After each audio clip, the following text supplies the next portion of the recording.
Hello, good evening. Alan here with our Discovering Buddhism class. Hope you're well and welcome to Discovering Buddhism. So I sent the notes for today's class. Hopefully you got them, and also the questions. They're called sample assessment questions. I was shocked when I read them. They're quite challenging.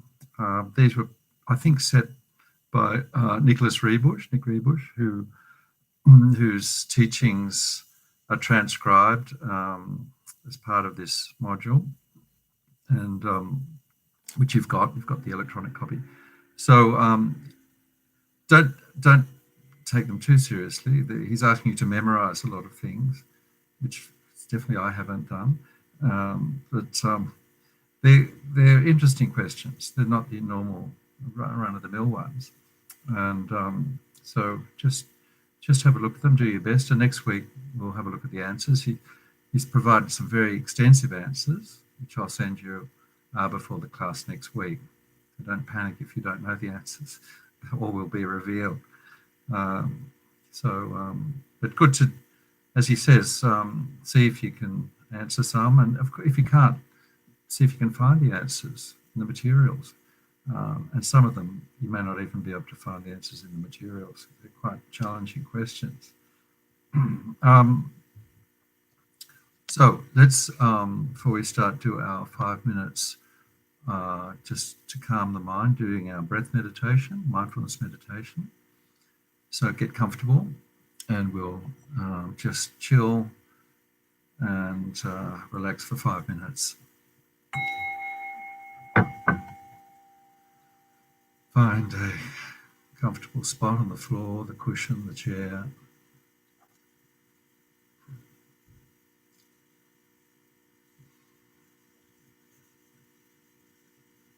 Time to turn our attention inwards, letting go of the external world, the busy day we've just had, distractions, and to just center the mind, calm the mind.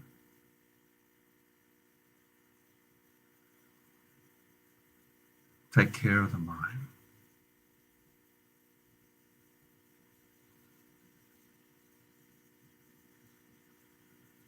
A moment to reflect on our good fortune to be able to do some practice together, study the Dharma, to have the Dharma, the teachings.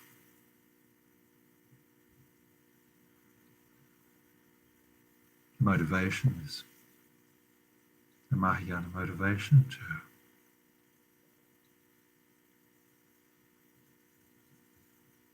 develop wisdom and compassion, travel along the graduated path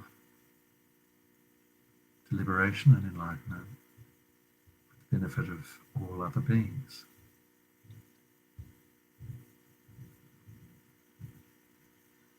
Let's just check our body,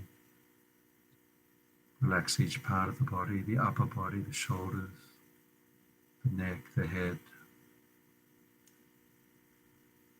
Eyes can be closed, half open or fully open.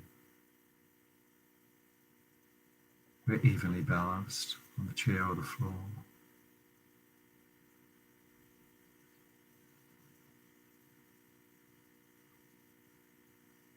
To help us let go, we use the out breath to breathe out any tension in the body. Imagine we're just letting go physically with each out breath.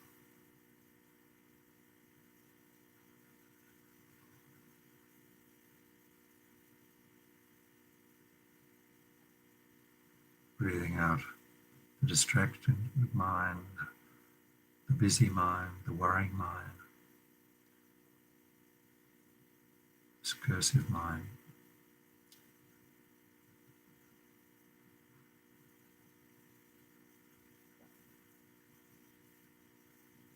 Feel the weight of the body and the gentle pull of gravity into the earth, and surrender to the earth.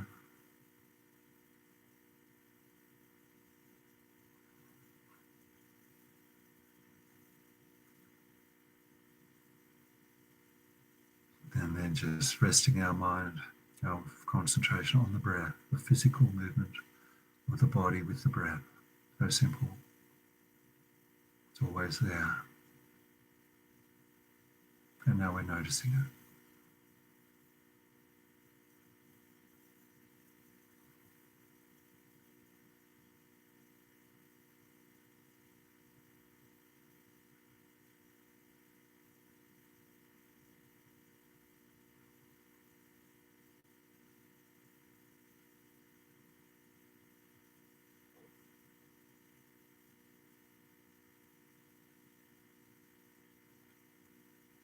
We're just watching, we're not controlling. Stepping aside and watching the movement of the body with the breath.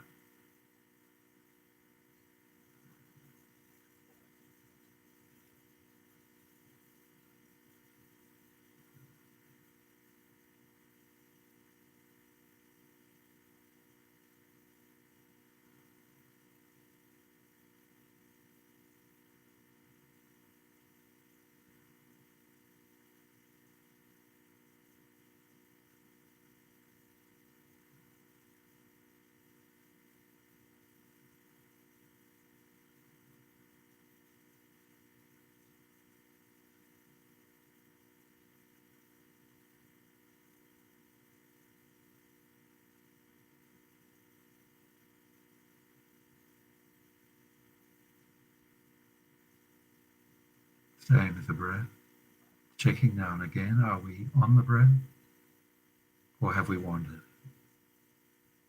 Being alert for the wandering mind. When we notice it, we're distracted, we've left the breath, just let go, be glad we noticed, and come back to the breath.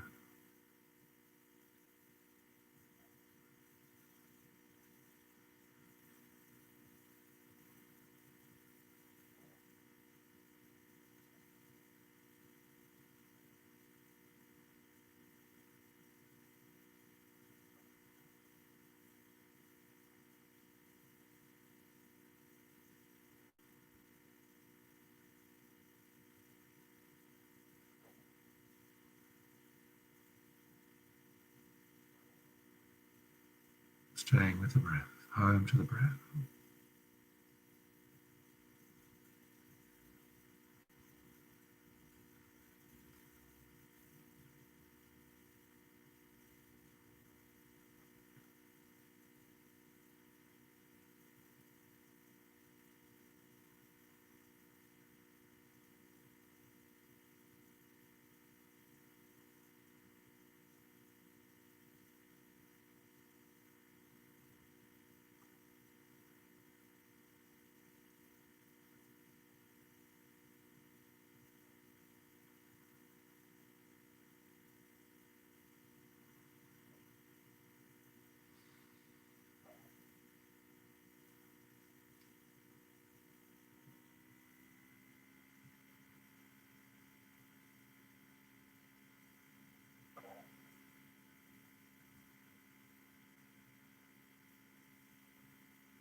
Just relax.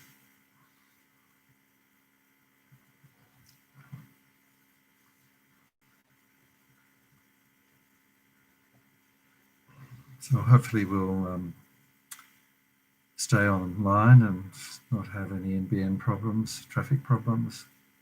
If we do, then I'll keep going, and maybe some of it will be recorded. You could watch it later on YouTube. So the plan tonight, review last week, I noticed first on the list. So last week, just recollecting, we looked at the realms, the different levels of samsara.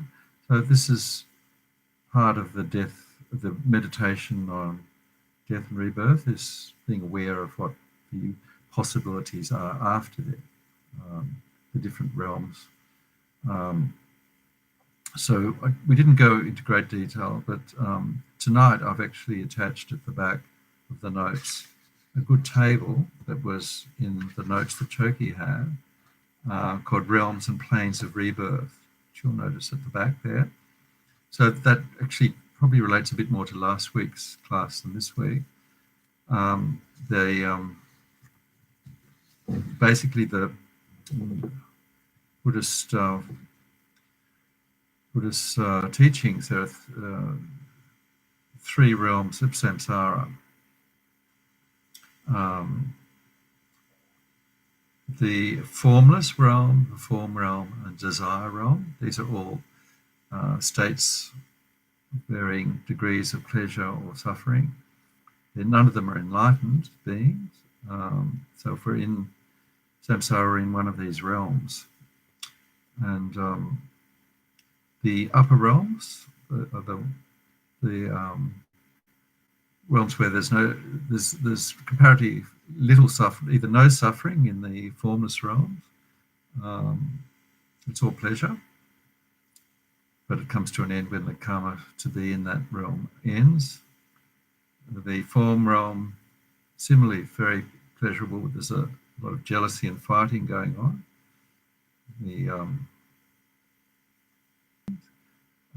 But they're states of concentration where those beings have got very strong concentration. And so there's various degrees of concentration and various realms according to the concentration that's been reached, or absorptions. Often it's called absorptions, the different levels of concentration. So then the desire realm, which is the one that we're in as human beings, the different realms. The God realms are the ones where there's pleasure. The demigods are the jealous gods that are always fighting with the gods in the upper God realm. Neither of them can ordinary beings see.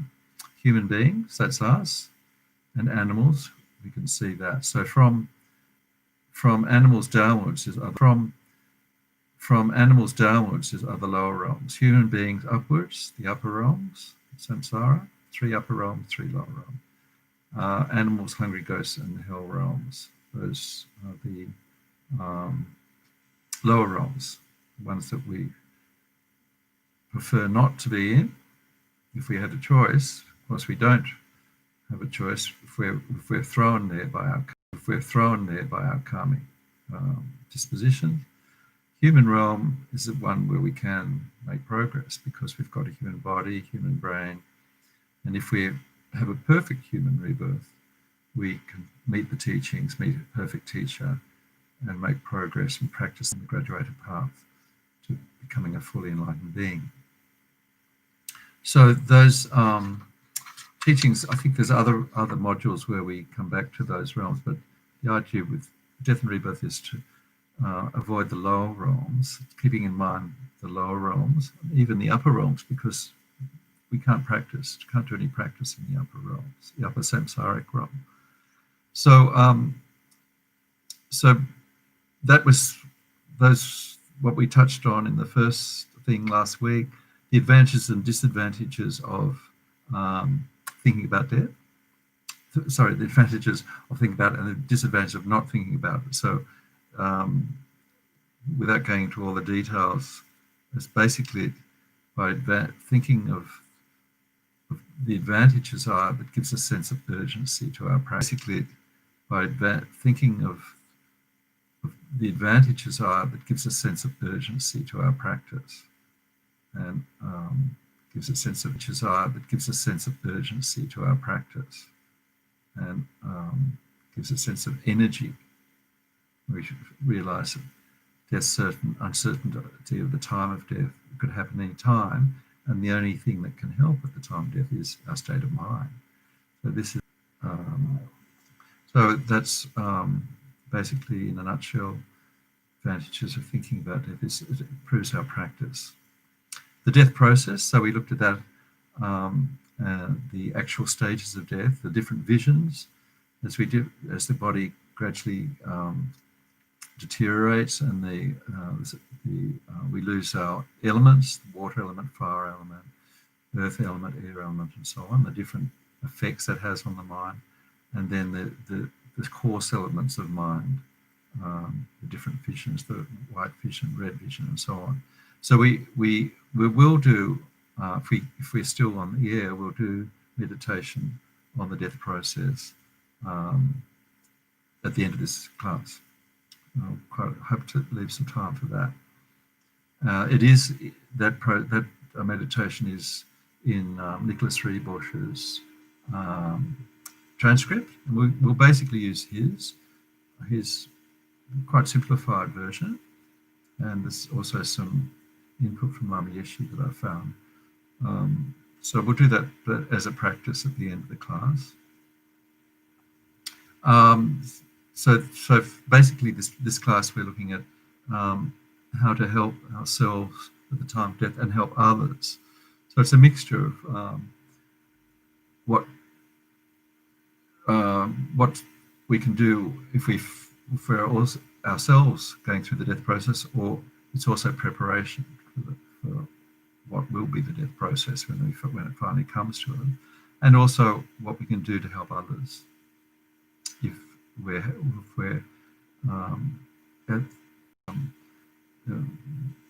might have a long illness, and they could be Buddhist or non-Buddhist.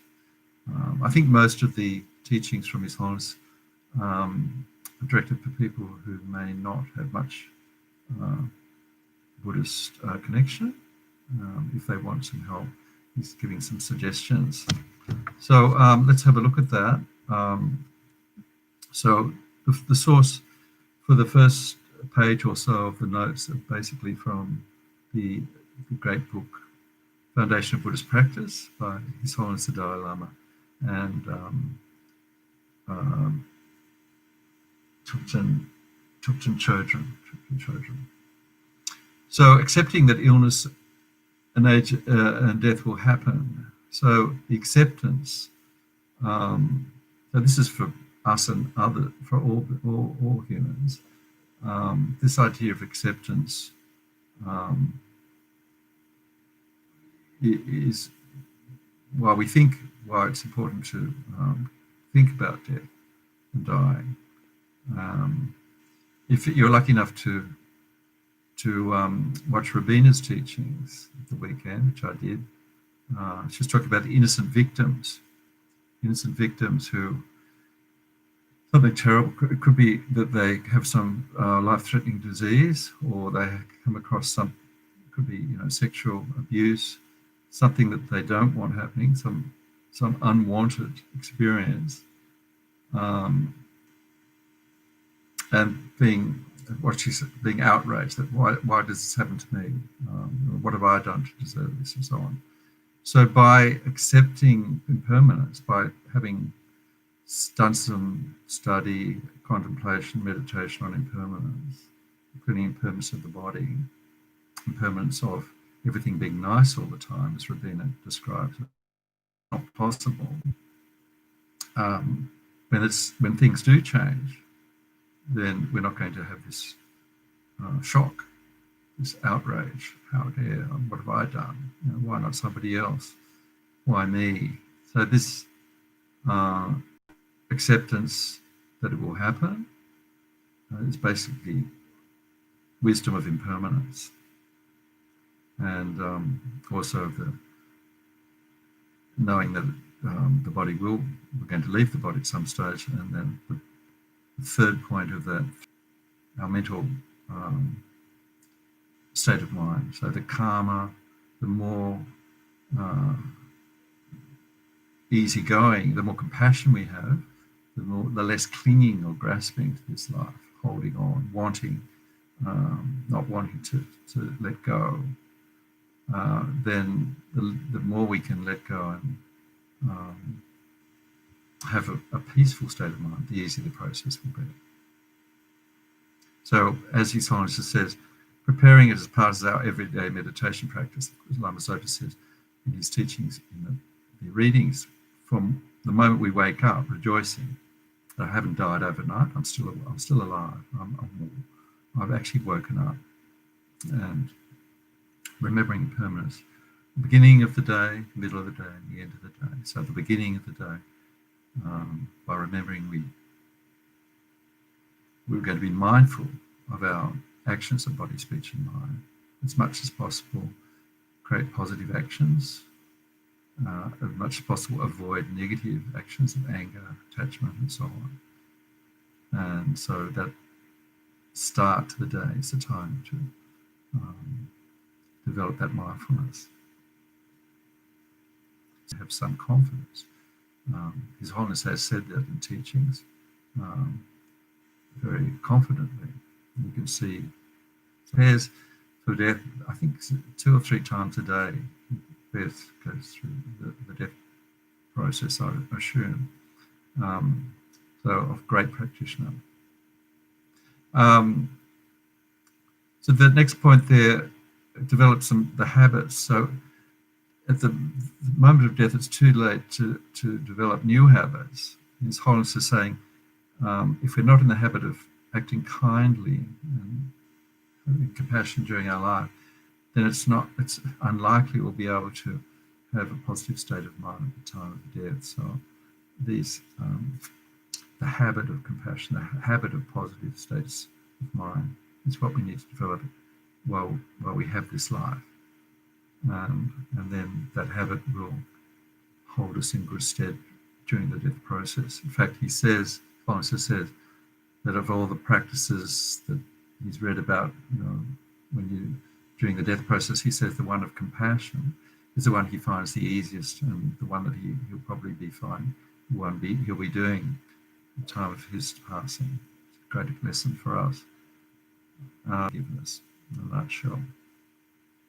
So the next point, I quoted it, he says, the best way to help family and friends prepare for death is to encourage them while alive to abandon non-virtue and engage in purification and to create virtue. So this is, I guess, like we are not either not Buddhist or not practicing Buddhists.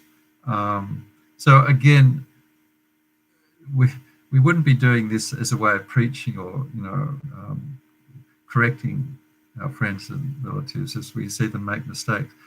That's the last thing we should be doing. Of course, if they ask friends or relatives, what's about death, then we should give them some just light advice. We're definitely not trying to convert them to Buddhas. That's not done. Buddhists don't try and convert. It's quite a strict rule about that.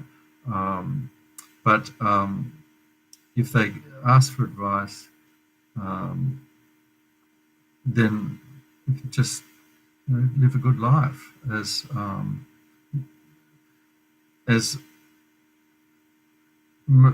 everyday most people who do live good lives will have a good death without being Buddhists.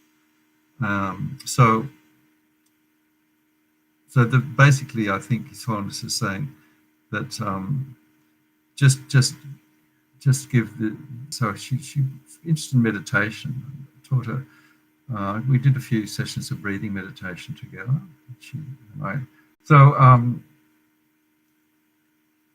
the next point, I think His Holiness is saying that the thought when we're actually going through the death of dying is one that will be of greatest power to propel us into the next life. So, and this is, I think, in teachings by Lama Yeshe Soka, even if we've actually led a virtuous life and we have thoughts of attachment, like grasping, thinking about our wealth,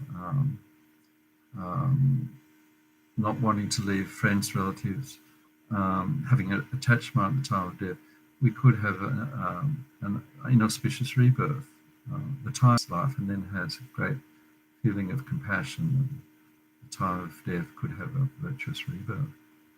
Remember that there are still seeds of karma on people's mind streams. But so if we, as His Holiness says, if we die with compassion and contemplating the wisdom we have, realizing the empty nature of reality, and then we'll take for the constructive karma will ripen. We want to ripen the positive karmic seeds on the mind stream, and that will propel us into a fortunate rebirth.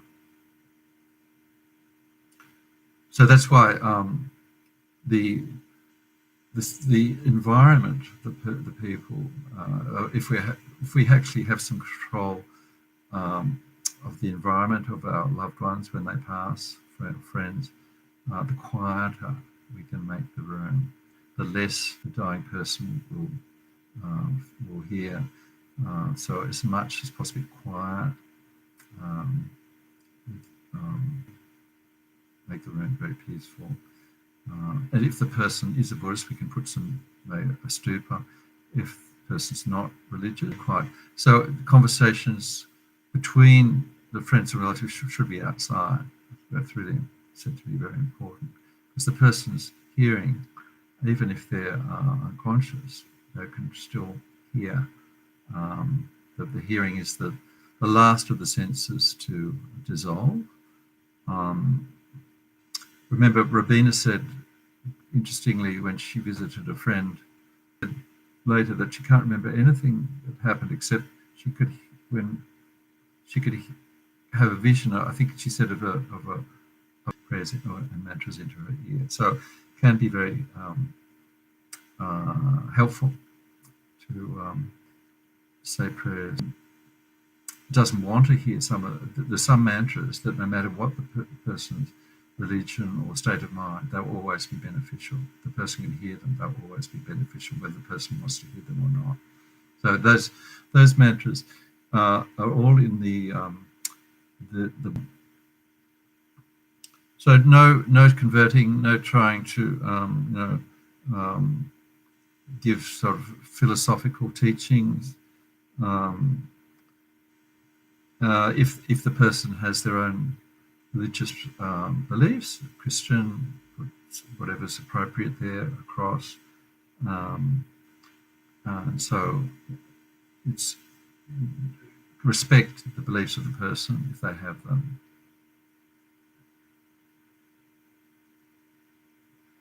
So tell the dying person, get something quite unpleasant off your chest. None of that should happen. Think of the other person. Don't think of yourself having to unburden something. Think of the state of mind of the other person. Nothing should be said that would upset the state of mind or disturb the state of mind of the person, the dying person. So His Holiness mentions the Tibetan Book of the Dead, which I think it's certainly in the 80s. That was really the only book on the Tibetan approach to dying, the practices in it. But he said those practices shouldn't be. So His Holiness just saying, that's not the only book. There's a lot of other materials. That was the only book. Then the other books came out later.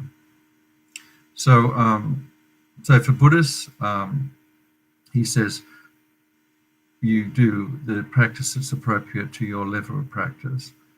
So if the person has received the same initiation, you could actually recite that practice and help them with doing they'd be doing that as a daily practice anyway. A day or two before she passed away, we used to do the Vajrayogini practice together, self-initiation. So I remember she wanted someone to recite the full sadhana, so it needed to be someone who had the initiation, which I did. So she's amazing. And I remember, I think I might have missed a line at one stage or made some small mistake, and she couldn't speak, but she just made some sort of sign with her hand that I'd actually, she knew the whole text off by heart. And so she just put up her hand very neutrally. So we do what is appropriately not. So a good example is my sister, who's not at all religious, and so she made it very clear that my father was passing away while she was there, but that we had a lot of time one-to-one. And so Dad was already out of, he was already unconscious. So some of the practices that Lama Zopa Rinpoche recommended to whisper into the ear of the dying person, I was able to do quite well, quite at length. But I wouldn't have ever done that while she was there, because she was, that would have upset her. So I just have to be discreet. In short, we should do what's suitable for our level of mind in the circumstances, without doubt. So do what we do confidently. So I think that advice is probably for ourselves. If we are going to die, we do do our practices confidently. Or if we're doing something for somebody else, like I was with Margaret, we do it confidently, without emotion and so on. Traditionally, it's good to do something, a prayer we can do on the day the person passes. You can do good things like the King of Prayers, a very powerful prayer for particularly people who passed away. The King of Prayers, it's all in the FPMT prayer book. And then every 7 days for 7 weeks, if you've got the time, it can be good to light some candles, do some meditation, perhaps recite the King of Prayers. What I did when my father passed away was to light candles at the Vajrayana Institute stupa and say some particular prayers that are good to do every 7 days, circumambulating the stupa for seven continuous weeks. So these, if you're able to do it and you've got time, these can be very helpful. His Holiness says these can be helpful, particularly if it's a close relative or a close friend, because there's this karmic link with that person. If you've got the strong connection with that person, the prayers that you do are much more powerful, so they can actually be of great benefit, because you already have that connection with the person. Remember, that person's consciousness, they're in the bardo state, and if they haven't reincarnated, the prayers can be very helpful for them. So there's some good notes from Choki's classes. I put them in here. I think there's for people perhaps who are non-Buddhists. Looks like, because often Choki would have had to go and she has to go and give advice to people who perhaps aren't Buddhists, who are going through the death process. Consider the future and how we continue beyond it. So, of course, they may not be on the deathbed. There might be just general advice. So she says, consider the future, the present, and the past. The future, what could be beyond this life. The present, how we say goodbye to people and things of this life. Obviously, the idea of letting go, having it, not being.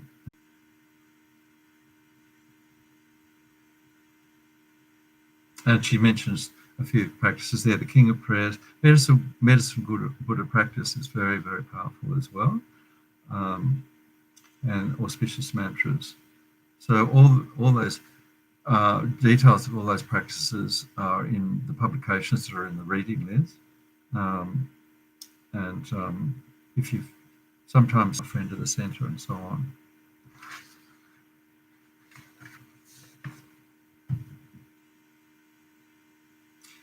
Oh, the other thing that can help is to, if the person is receptive, open, you can have a little stupa, like little one that's behind me. If blessed stupa, a consecrated stupa, that means it's been filled. The family agree. Blessed water. And there are some substances like certain like pills, relic pills that can be put on the tongue or on parts of the body.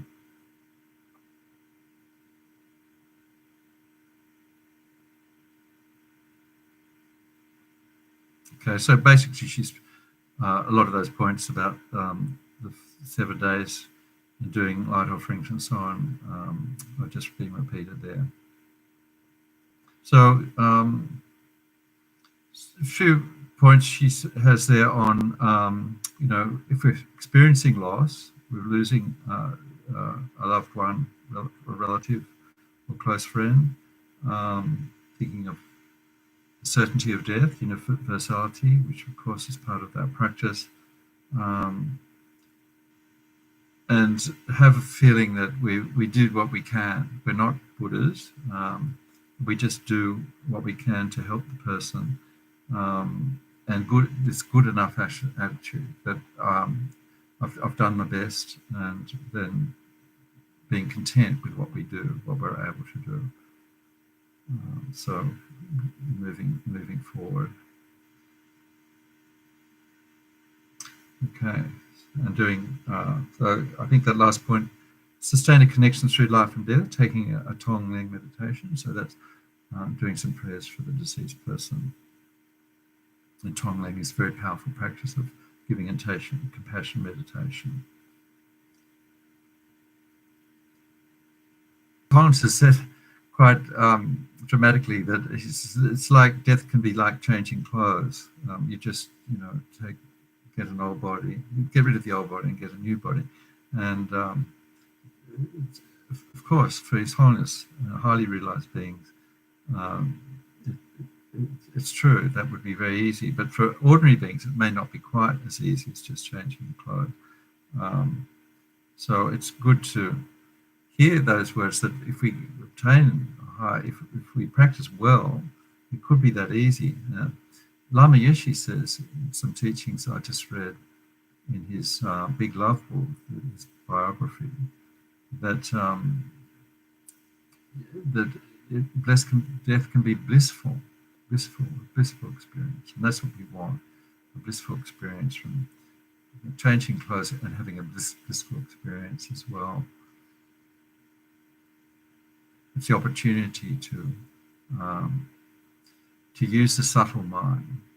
As the gross mind dissolves, the body dissolves, the gross mind dissolves. Use the subtle mind to do practice and obtain a higher rebirth, perhaps in a Pure Land, if we're lucky, Pure Land, where the only, it's all teachings and all Dharma in the Pure Land. Our practice is so powerful in Pure Land that we become enlightened in a very short time. We don't have a human body, but we're surrounded by Buddhas and Bodhisattvas for giving teaching, and so we become enlightened in a very short time. Okay, so heading towards 7. And just another good quote from His Holiness. He says he does meditate on the process of death several times a day, but of all the different practices, he says, I'm convinced that I'll find it easy to remember the awakening mind, bodhicitta, when I die. That is the mind I really feel close to. So that's going to be his practice, time of death. That's good for us because it's and practice, and we've got many teachings, many practices. Equanimity, exchanging self for others. Those practices that Rabina mentioned at the weekend. There's compassion, the compassion ring practices. There's the wisdom practices, emptiness practices, and there's the compassion practices. And His Holiness is that he'll be, focusing on the compassion practices.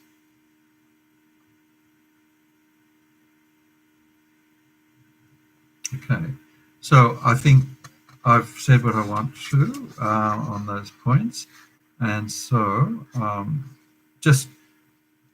I've mentioned the realms and planes of rebirth there, so I don't know whether I need to go over that again. Well, basically, the idea of that is not to go into too much detail, but just remember that there's the upper realms and the lower realms of it. We can meet the Dharma, meet the teacher, the guru, and continue our practice. It's really most auspicious rebirth we can have, unless we become enlightened at the time of death, or unless we go to Pure Land, which is the best possible. Okay, so I'm just getting to the, we'll finish a bit early tonight, which is good. So we're going to do this process, the death process, which we went through the different stages last week. This is kind of an abbreviated version. You'll find it in Nick Rebush's transcript, page 87. So I'll follow it fairly closely, and then I'll add a few paragraphs or phrases from Lama Yeshe on the clear light. So he gave a teaching when he was alive to a group of students on the experience of the mind at the time of death. This is in this little booklet called Life, Death and After Death. So it's one of those free booklets you can pick up at the centre or anywhere, including Amazon. So he's got some very beautiful poetic descriptions of the clear light, which is the final stage of death when the mind has lost all the gross mind has dissolved, and it's just this clear light of mind. So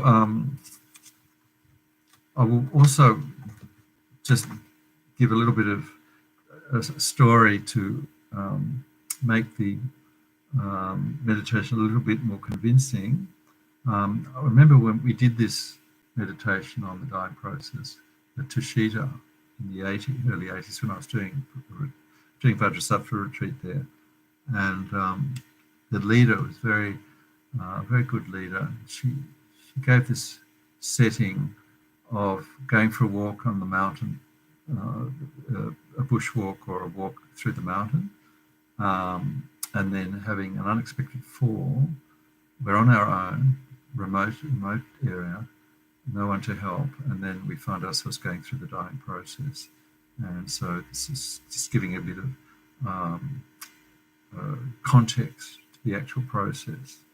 So I'll use that to lead into the meditation. All right, so just find a comfortable position. We'll spend maybe a minute or two doing the breath meditation, and then we'll do it's called the esoteric meditation on aspects of death.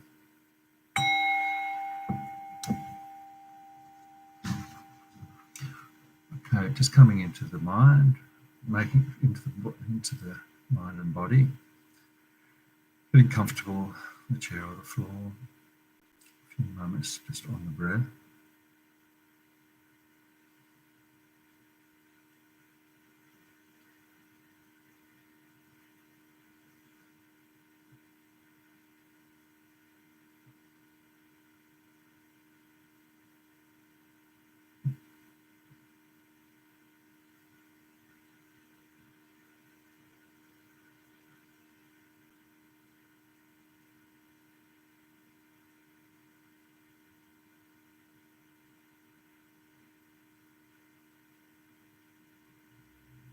So we begin our meditation on the experience of death, the inexperiences that we will experience at the time of death. Just first of all, imagining that we are out having a walk in a remote part of the bush, on an isolated trail.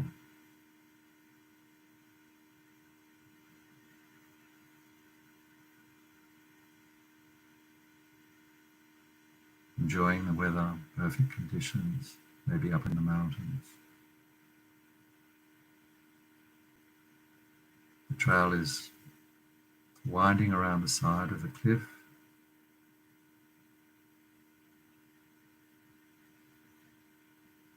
And unexpectedly we lose our footing and slip and find ourselves falling down the cliff, coming to rest on a shelf, rock shelf, lying down, injured.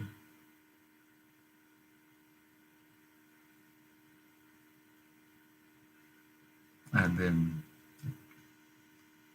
we come to the realization that actually we're going through the death process.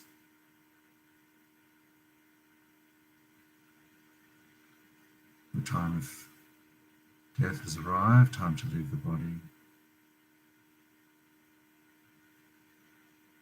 So in a calm state of mind, remembering our practice,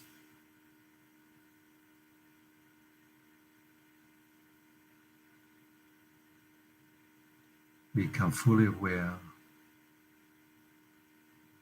of the experiences that happened in the mind.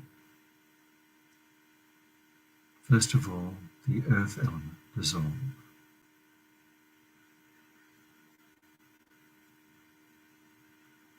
We experience a vision like a blue mirage, like a blue water mirage in the desert, shimmering.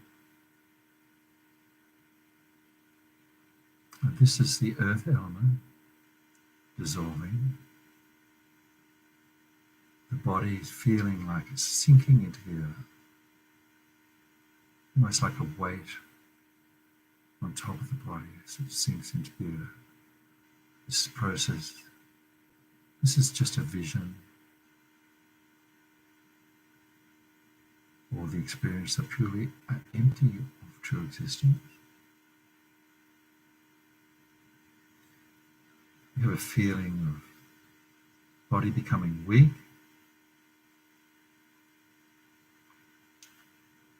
and our vision, our eyesight wavers. We can no longer open or close our eyes.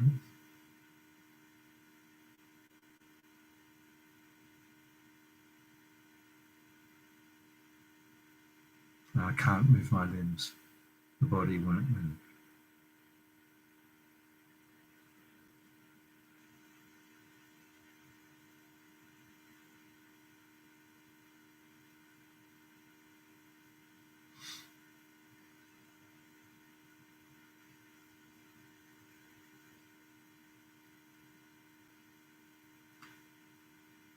The next experience is the dissolution of the water element in the body.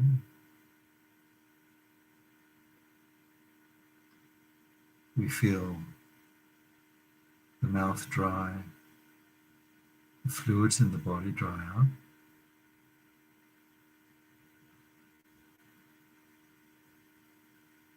We can no longer feel unpleasant physical feelings or pleasant physical feelings.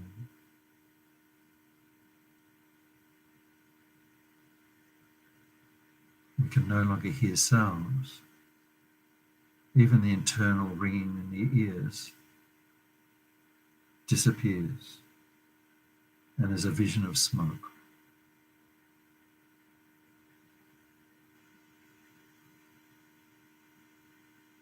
White smoke.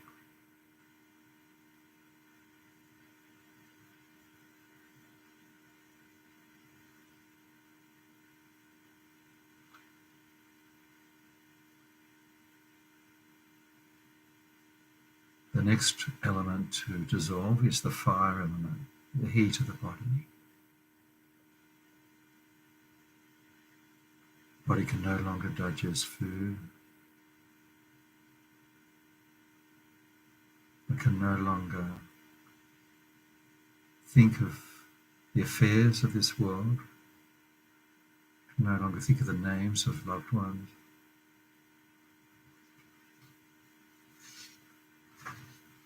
My breath becomes laboured and long. I lose my sense of smell, and there's a vision of sparks rising up against a black background, sparks flying upwards.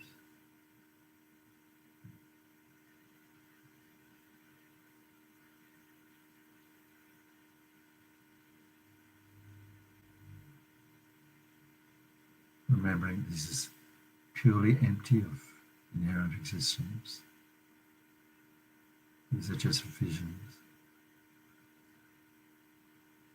The fourth step is the wind element dissolves. My inhalation stops, the breath stops.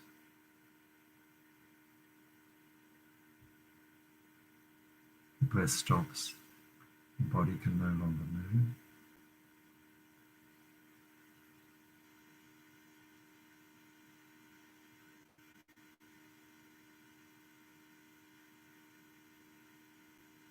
The vision is, to the mind, is a vision like the last flickering of a candle, the end of a long tunnel, the last flickering of a candle.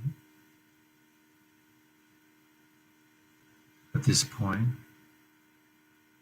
the Western medical view is the person has died, the breath has stopped.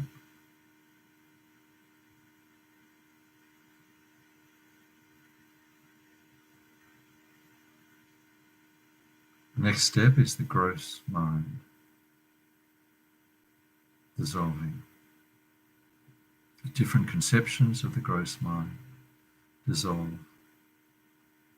And there appears a white vision, a clear, empty vision of white light, like moonlight filling space.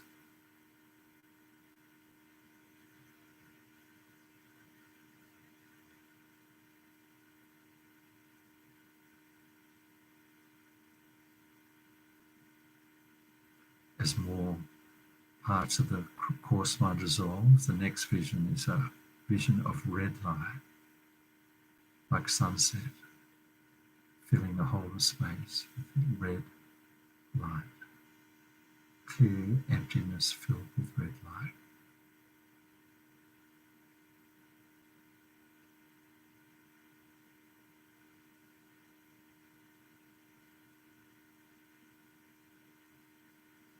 Finally, as all parts of the coarse mind dissolve, there is a vision of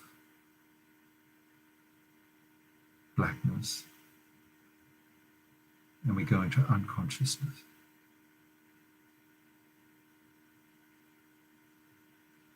Like a swoon.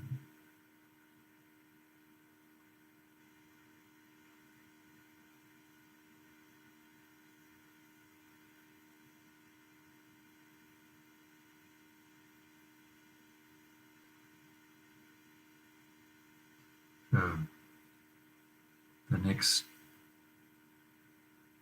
stage is the clear light vision, the experience of the most subtle mind.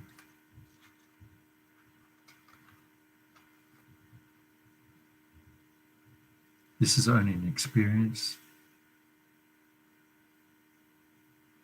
We experience the gigantic empty space that is pervaded by an impression of clear light. Since it's just an experience, we call it clear light experience. At that moment, there's no sensory objects whatsoever, no colours, no beautiful objects, no material sense objects at all. All our objects of pride have gone, as have all objects of desire, hatred, jealousy. All objects of ego have completely disappeared. All all depressed vision has gone, all black vision has gone. The only vision left is that of light, the clear light vision.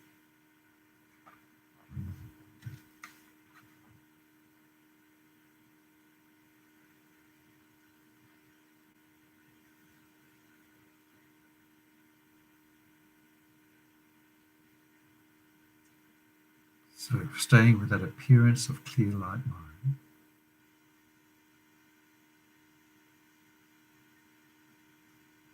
we can think all things are empty of inherent existence. Nothing exists under its own power from its own side. All phenomena are interdependent and exist by being merely labelled by the mind.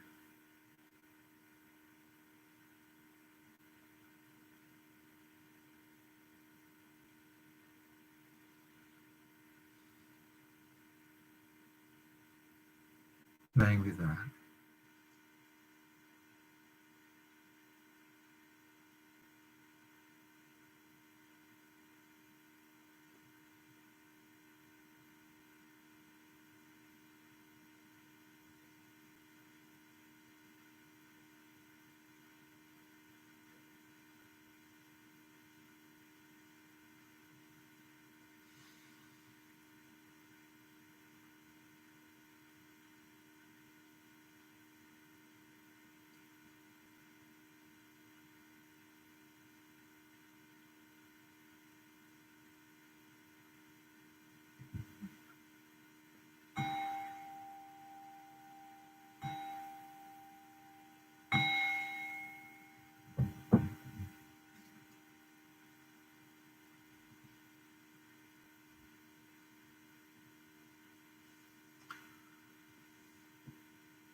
So that's the practice of the dissolution of the four elements, the time of death. And so we'll finish there. I'll read the dedication Lama Zopa recommends for this time, the coronavirus. First of all, dedication for the sick. However many sick, sentient beings there are, may they quickly be freed from all sickness.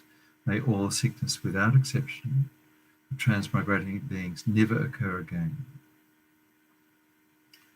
Due to the merits of 3 times collected by me, the numberless Buddhas, numberless sentient beings, may all wars, sickness, famine, torture, poverty, and economic problems in the world, or dangers of earth, water, fire, and wind be pacified immediately. May perfect peace and happiness prevail in everyone's hearts and minds. May the Buddha Dharma last for a long time. May the sentient beings in this world meet the Buddha Dharma and achieve enlightenment as quickly as possible. Dedicating to that.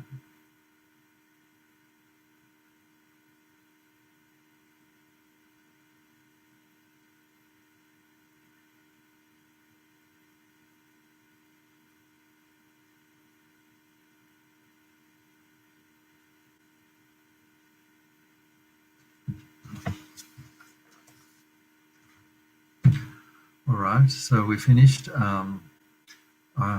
Hope to see you next week. Have an excellent week. Have a go at the questions. You can always, if you want to email me any answers before I give them to you, you're welcome to. You've got the time. Otherwise, have a great week, and I'll see you next week, same time. Take care.